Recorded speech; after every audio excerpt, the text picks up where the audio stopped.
So it is my pleasure to introduce to you our colleague at the Department of Sociology at Masaryk University, Patrick Laviolette. Patrick is a social and cultural anthropologist and an ethnographer. He is an author of the book Hitchhiking, Cultural Inroads. His today's presentation is entitled Autostopping to the Land of Memento Mori. Patrick, now the floor is yours whenever you are ready. Díky moc, Alica, and dobré odpoledne, jak jsem Patrick, and pretty much that's the extent of the Czech that you're going to get from me today. I'm trying to learn it, but it's not exactly my forte to learn languages, so I'm very slow with the process. Now, as Alicia mentioned, I wrote this book, so I'm doing a little bit of publicity by putting it up on the screen next to the title and abstract of today's talk.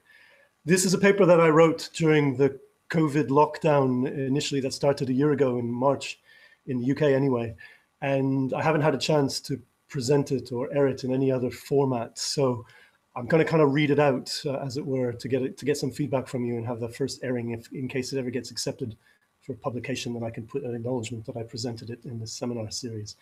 And it would also be good to get some feedback, of course. I've cut several sections out of it because it's a 9,000 word essay that is now compacted into about 20 minutes. So there's a section I make references to a section on hitching snowmen and refrigerators, and a short film about Glenn Gould called Truck Stop from the 1990s. So all those sections have been cut out, and hopefully the paper somehow still makes some sense to you. So I'm going to start now so I don't waste too much time with a quote from the following song by Roger Waters. The song's called 5:01 AM, and it is from the concept album, which you can see on the image here, called The Pros and Cons of Hitchhiking. Go on, she says, why don't you give it a try? Why prolong the agony? All men must die. Are you sitting comfortably? Good, then we'll begin. This was a famous opening to Listen with Mother, a BBC radio programme for children that ran for 32 years, from the 16th of January 1950 until the 10th of September 1982. Given the audience, it was a gentle, soothing greeting to a broadcast that introduced young toddlers to songs, nursery rhymes, as well as other forms of fairy tales and stories for kids. This mantra has been made more recently famous by all sorts of remixes that have occurred with electronic music DJs, for example, and with the producers of Doctor Who in the opening sequence of The Idiot's Lantern from 2006. During this episode, directed by Euros Lyn, Maureen Lipman plays a disembodied evil alien called The Wire, who exists only as an energy essence without any physical form. It tries to regain a bodily manifestation by stealing our human essences through the medium of television current. The broadcast of the 1953 coronation of Queen Elizabeth II will serve as the international event that allows The Wire to access millions of viewers and thus replenish itself enough to escape its exiled entrapment. Men in black, vanishing police cars. This is Churchill's England, not Lenin's Stalin, complains David Tennant as the Doctor, whilst riding around on a motorcycle with his sidekick Rose Tyler, searching for a way to save the world from this energy vampire. You see what I did there? Vampire, that's my own. That's not part of Doctor Who's promotion. I'm quite happy with that. Anyway, eschatology is a word that refers to the world's completion, the end of time. Associated with a form of apocalypse or even a type of Armageddon, it has become topical because of growing concerns for the global ecological crisis, as well as due to the increasing importance in the digital humanities for studies dealing with virtual gaming, which sometimes transport its players into the fantasy world of medieval conquest, or car chases, or the invasion of distant galaxies. The COVID-19 pandemic can also be seen as a type of world ending, the beginning of a mass species purging, or at least an uncanny end to normality. Long live the new normal, whatever this bizarre expression actually means. It's both nonsensical as well as familiarly appealing as an idiom reminiscent perhaps of the term the shock of the new, proposed by art historian Robert Hughes in the early 1980s. In a simple binary way, one could classify much of the growing body of literature on eschatology as either quite pessimistic or pointing towards hope for the future. This hope generally resides in a belief for the hybridization of humans with technology forms that could allow us to achieve some immortal transience. Now, as someone committed to dialectical thinking and who admires the anthropologist Edmund Leach's Reith lectures, A Runaway World, I would also argue for a critical middle ground. Any naive optimism should be balanced against exasperating pessimism. After all, the planet is finite. As Roger Calois indicates, humans are gifted with the faculty of imagination that hitches together abilities to improve and to improvise. Art, literature, and the sciences as destinations for improv need to somehow make room for futures that aren't just running towards the extinction of planet Earth. In the opening lines, this is a section I'm calling Corona Violence. In the opening lines to the uber kitsch Schadenfreude film Showgirls, made just over a quarter of a century ago now in 1995, the main protagonist, Naomi Malone, hitches a ride to Las Vegas. Within seconds of getting into the pickup truck, she pulls a switchblade on her over-friendly driver. She clearly isn't sitting comfortably with his sexualized innuendo. After this, she changes the station of the radio, saying aggressively, "I don't like Garth Brooks," to which the driver replies, trying to be funny and make amends for his excessive level of eager familiarity with her, "Me neither. I don't know anybody that likes him." In retuning his car stereo, she passes the voice of a gospel preacher show, landing instead on a station playing some heady guitars. The song that she's chosen to stick with is by the Sisters of Mercy. It's the title track of their recording, Vision Thing. The song, and in particular, and the album generally, are critical political satires against angry references to the Gulf War and President Bush's appropriation of the literary expression, 1,000 points of light. The film Showgirls has attained some notoriety as a camp cult classic, yet many critics still argue that despite its ironic reading, it's still rather cheap. Nevertheless, I use it here to introduce both the concept of the uncanny and the leitmotif of hitching to salvation, as famously present in Hunter S. Thompson's Fear and Loathing in Las Vegas.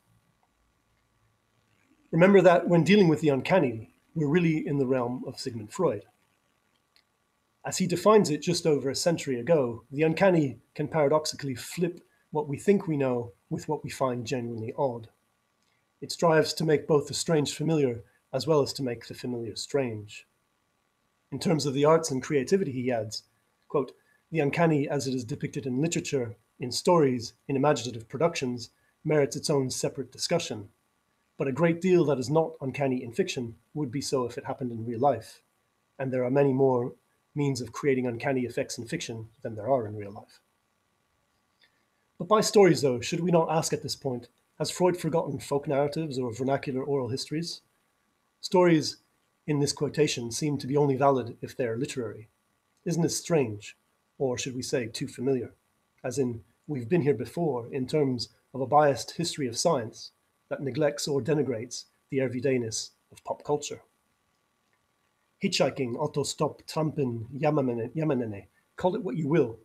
Such a form of transport is a complex hybrid of transport genres that has inspired, as well as being inspired by, entire movements of the arts and literature.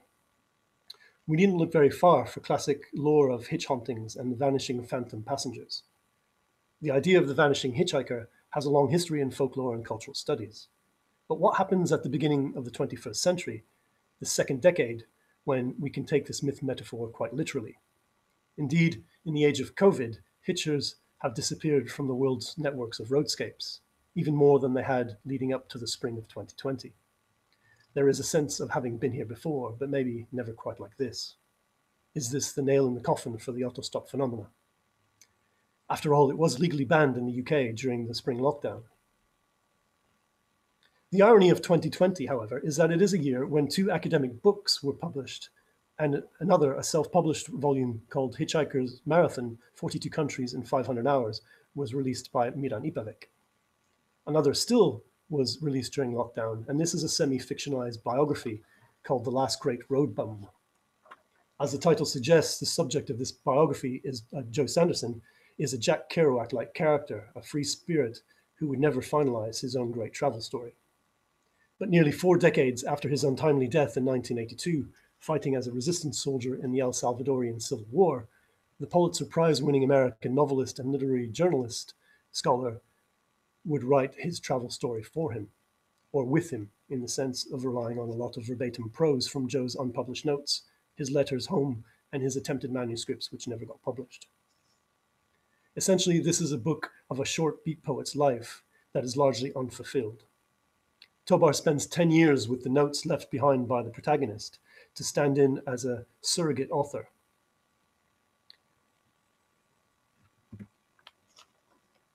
Thinking of international conflict now, a lot of hitchhiking's history is tangled up with both global wars. Often the heyday of the practice is said to be in the 1940s and 50s, as a patriotic act of helping out those who served their countries in the military. Indeed, in the chapter called Waiting Shall Be Done in All the Streets, from Armageddon in Retrospect, Kurt Vonnegut poignantly writes about hitching in the US during and after the Second World War. So I'm going to read them at quite length because it's quite an interesting quotation and it resonates with a lot of what I'm trying to get at in this presentation. Quote from him, "A lot of people relish the idea of total war. It had a modern ring to it in keeping with the spectacular technology. To them, it was like a football game. Give them the axe, the axe, the axe. The small town merchant wives, middle-aged and plump, who gave me a ride when I was hitchhiking home from Camp Atterbury, asked me once, 'Did you kill a lot of Germans?' As she tried to make small talk with me. I told her I didn't know. This was taken as false modesty. As I was getting out of the car, one of the ladies patted me on the shoulder in a motherly fashion. 'I bet you'd like to get over there now and kill all those dirty Japs now, wouldn't you?' We exchanged knowing winks. I didn't tell those simple souls that I had been captured after a week at the front, and more to the point, what I knew and thought about killing Germans and about total war. The reason for my being sick at heart then as now is to do with an incident that received cursory treatment in the American newspapers. In February 45, the city of Dresden was entirely destroyed, and with it, over 100,000 human beings. I was there. Not many know how tough America got." End quotation. This especially evokes this idea of the vanishing hitchhiker, and it might be reminiscent for many of you who are familiar with the anthropological literature of Henrik Corman's interpretation of mass sightings in his book, The Ghosts of War in Vietnam. Given the ongoing association of hitchhiking with danger, the idea of the uncanny is therefore inherent to any in-depth study of this activity. But trying to uncover the significance of this action as it occurs in travel writing and the mobilities turn literature, I've added an element of more pop culture or cultural studies to what has complemented years of autoethnographic research. Now, quickly, a section called Lockdown with Nowhere to Go. Perhaps mirroring the format of autostop travel itself as being brief and erratic, the narrative genre that quintessentially befits hitchhiking journeys seems to be the short story. So let's dip into a few snapshots that I witnessed during the summer of 2020. During an uncanny year, hitching seems to be closest to having disappeared, with few spontaneous travel encounters possible. In April, I'm a resident researcher for a few months at the Institute for Advanced Study at the University of Leicester. My raison d'être is to finalize a book, but I'd actually just submitted all the images and I was waiting the proofs. Before mustering the energy to start my own biographical account of the life of Raymond Firth, I decided instead to wash my brain away by watching far too much television. What might seem strange is that I witnessed 4 hitching references in as many days. The story starts like this. Whilst flicking through the channels one April evening, I landed on the first episode of Inspector Morse. It's called The Last Bus to Woodstock. In the opening sequences, 2 friends are waiting for a bus in the rain.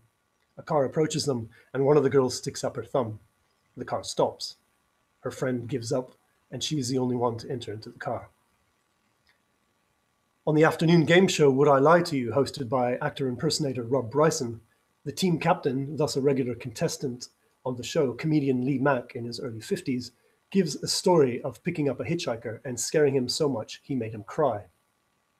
The reason given is that to start up his car, it sometimes needed the banging of a hammer, which he kept in the boot. After stopping to collect the hitchhiker, the car refused to restart, and so he went to get the hammer. On his way to the boot, Max says to the hitcher, "Don't worry, I won't kill you." The premise of this show is for the three members of the opposing team to guess whether he's telling the truth or whether he's lying. Mac adds that after mentioning "Don't worry, I won't kill you" and returning to the front, he saw the hitcher wipe a tear from his face. The contestants in this case guess wrongly that he is lying, despite believing that he's the kind of person who would own such a useless, beaten-up car. Rob Bryson concludes the skit by adding that it was probably a bad idea for him to threaten to put his new companion into the boot with all the other hitchhikers. A month later, on 9 June, an episode of the historical crime series Foyle's War makes reference to how expert explosive disarming servicemen had to hitch from job to job because they weren't really valued as soldiers. A bit more time later, in October, I arrive in Tartu for another residency fellowship. I need to self-isolate because of COVID. This is an ideal time to catch up on some reading. My host's flat has a novel by Michel Houellebecq, Serotonin, sat on a bookshelf. I've heard of Houellebecq, but I've never read him. He's quite controversial, so I decide to read it. I remember, and this is a quote from the book. I found this quote by kind of serendipity, as it were. I remember her escape. It was a powerful moment of her heroic gesture, her conquest of her independence. She had hitchhiked her way back to Paris. It was risky, and everything could have happened to her, end quote. So as long as these uncanny appearances in everyday life during lockdown, there are vernacular hitching ghosts and psychopaths as deviants in many pop culture examples. Driverless vehicles are apparent in a number of episodes of the recent series Black Mirror, and more explicitly, there are 3 references to hitchhiking in Black Mirror. One to the episode called Nosedive in 2016, Archangel in 2017, and the most recent Smithereens in 2019. More comedic, but no less surreal, is the Mighty Boosh's Cockney, a recurrent character in their BBC 3 radio and TV series that ran from 2004 to 2007. The Cockney here on the right, is a green-like witch character who sports a massive fleshy maracas thumb, the gift of a hornet shaman. Along with his accomplices, the Piper twins, he concludes his hitching song with the following lines. "I'm bad juju. I use voodoo if I choose to. I harness the forces of evil to abuse you. A power, a polo, an evil magnet. We're sucking up your soul and you ain't gonna like that." A few cross-cultural examples then, if might be relevant here. There are Trumpen references in 2 recent German Netflix series. An episode among lines of the series Altes Geld, a woman in her 30s, Kerstin, hitches the 4th car that passes her. She's been dropped off near Switzerland after taking an all-night taxi ride from Vienna and having no money to pay for because she doesn't have her wallet with her or her mobile phone to ring for someone. She asks from the driver who stops, "Don't you want to know where I'm going?" "Who cares? Hop in." The driver does indeed seem quite bizarre. "You don't have to tell me your life and I won't tell you mine, but we can talk about us," he says. Later in the episode, after he's falsely had her arrested for stealing his car, he returns to the police station and drops the charges, thus releasing her. After another verbal confrontation between them, he puts a knife into her hands and then fatally pulls them into his own chest. In the final episode of simply called Fate of a series called Biohackers, the main protagonist, Mia, who is a fresher student studying medicine in Freiburg, she escapes a train that has been quarantined because of the release of a deadly genetically modified virus, which is spread through mosquitoes. After attempts are made to restrain her, she breaks the glass, jumps the fence, and runs into a road, and even though it's after dark, hitches one of the few first cars that passes her. Multi-instrumentalist Rob Jeffrey has explained the meaning of the band Mochiba's song Blood Like Lemonade in these terms. That's about an ex-priest vampire bounty hunter who gets around by seeking revenge on bad guys and bandits, whose blood he drinks like lemonade. It seems a bit weird at first, but then the more we thought about it, the cooler it sounded. It's a strange simile, and the fact that became the album's lead title song is even more strange. But vampires are pretty hip nowadays. All those movies where the music is really loud and the characters just whisper. I guess he's making reference to things like Twilight. In the music video for this song, there's a certain ambiguity of a preacher being both vampire and dead, yet also the way in which his victims are portrayed as also being dead before he even gets to them. And of course, the narrator, singer, and co-songwriter Sky Edwards is herself stalking the preacher's actions as an omnipresent being, observing him over the course of the day.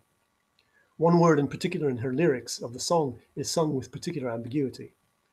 This is perfect for our purposes here, since it occurs roughly 2/3 of the way through the song, after a bridging drum and steel guitar solo, in which the main protagonist's road trip takes him past a yucca tree.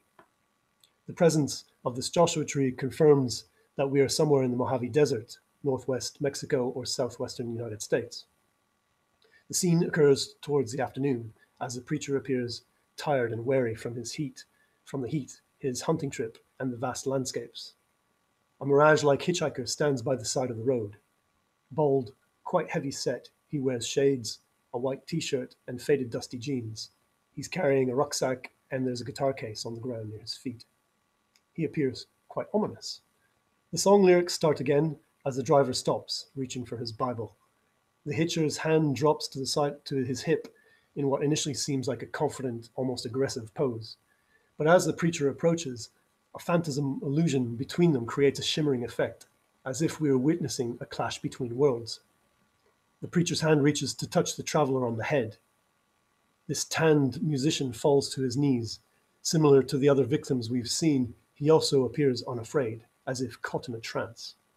As the preacher turns to go to the car, we see that his eyes are now shielded with sunglasses, rather than the normal reading spectacles he was wearing at the beginning. He's nabbed the hitcher's soul. Now, the lyrics go like this at that particular moment where we see this character on the side of the road. In the border town down in Mexico, they let him go. Law and order now, they run the show, so now you know. Hunting high and low, exact revenge, brand new moral code, got made reluctant renegade. Leaving empty souls when he avenged, evil spirits flowed, he drank their blood like lemonade. On certain websites, however, the word that we'd expect to hear as law, as in law and order, is written lore. Edwards' own pronunciation is also stretched out at that exact moment, leaning towards an interpretation that she is deliberately obscuring the cliche saying law and order, so to add a double entendre, a second meaning, a twist that is indeed suggestive of the otherworldly, the uncanny, and the ghost lore. How am I doing for time? I think I lost my clock on my phone. All right, I got a couple minutes and I'm pretty much at a page and a half of conclusion, so hopefully I can rush through this. This symbolism is a reminder of the imminent political acts within hitchhiking, even if this is on a micro scale, sometimes subtle, but far-reaching in terms of their consequences. The Stone Roses, a Brit-pop band out of the Manchester music scene of the 1980s and 90s, is another example. This album cover, Bye Bye Batman, is also the title of a track on the record. The lyrics are clearly an expression of anger felt by political protesters when faced with oppression. Videos, news reports, and meeting people who had been involved with the May 1968 riots in France had served as a catalyst not only for this song, but for shaping the particular style of this band's music, as well as for producing a set of visual branding that got associated with them, including lemons in their posters, t-shirts, and set designs. Now, fine if you're a music buff, but so what? Well, guitarist of the Stone Roses, John Squire, the artist who had designed this picture for the cover, a la Jackson Pollock, where we see the French tricolore flag in the corner, said many years later of the political significance behind the work, quote, Ian Brown, the band's lead singer, had met this Frenchman when he was hitching around in Europe. This bloke had been in the riots and told Ian how lemons had been used as an antidote to tear gas. Now, how did we get from lemons to listen with mother? Well, traveling and hitchhiking makes you thirsty, maybe sometimes even hungry. Why not? This is my conclusion of half a page. Much as in Beckett's travel stories, roads are a major trope in Claude Lévi-Strauss's groundbreaking monograph Triste Tropique. In one of the final sections, entitled The Living and the Dead, he draws out some fascinating interpretations that suit my claim for the relevance of Memento Mori. I'll read it at length, but it's a very short passage. The magician is the master of the celestial and terrestrial powers. From the 10th heaven, the Bororo believe in the plurality of heavens, each superimposed on the other, down to the depths of the earth. The forces he controls and on which he depends are therefore disposed along a vertical axis, whereas the priest, as opposed to the magician, is the master of the spirit road. It presides over a horizontal axis, which exists from east to west, where there are two villages of the undead. This leveling of horizontality mirrors the idea of eschatology in the realm of vehicles and road infrastructure. So what have we learned from this eclectic stochastic hitchhiking journey? Well, lemons are protest signifiers, symbols of resistance. Refrigerators, a section I've cut out, can act as bulky domestic objects, which should inhibit travel and movement, and yet somehow in this inverted logic, they manage to facilitate it. Melting snowmen, another section that I've managed to cut out, can act as effigies of a collective denial for the global ecological crisis. There are a lot of these types of normal rules that are inverted or broken, and Memento Mori thus features a lot in hitchhiking. Vanishing hitchers, the uncanny aspects of fear, danger, and environmental concern, death memory is never very far away. As such, Memento Mori is a memorialization format that lends itself well also not just to hitchhiking, but to the whole of material culture studies, to approaches of phenomenology, and to better understanding this human hybrid form of technological interaction, a form of travel that is inherently embodied and imaginative. Hitching itself is increasingly memorialized because it is seen as an endangered or dying out practice. The nostalgia both plays and celebrates the idea that times were better before excessive neoliberal transport tropes. Hitchhiking is thus a social memento mori for an era when counterculture wasn't commodified or as cynically narrativized.